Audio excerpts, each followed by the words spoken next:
बिल्कुल सामने खड़े हैं। ਅਸੀਂ ਇਨਸ਼ਾਅੱਲਾ ਇਸ ਤਨਜ਼ੀਮ ਆ ਕਹਿੰਗੇ ਅੱਗੇ ਚੱਲ ਸਾਂ।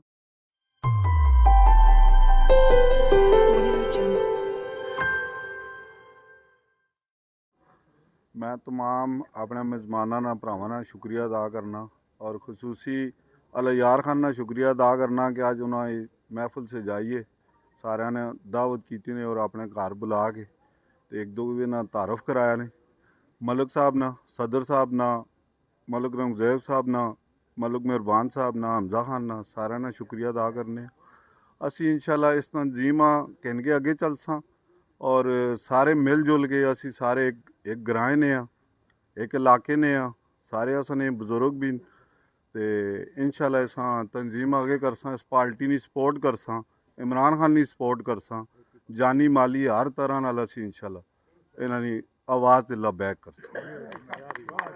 वालेकुम। मैं मेरे सदर साहब बैठे मलिक अयाज साहब, जनरल सेक्रेटरी रंगज़ेब साहब, सरदार हमजा खान साहब, अपना अली भाई, मलिक मेहरबान साहब, अपना हसन भाई और तमाम दोस्तों को अस्सलाम वालेकुम।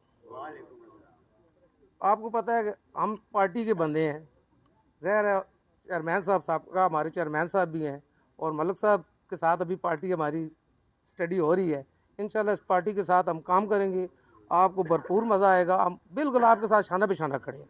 तो इस पार्टी को लेकर आगे चलते हैं। कुछ छोटी मोटी गलतियाँ हो जाती हैं हमसे, वो उसकी मदद भी चाहते हैं, हो जाती हैं।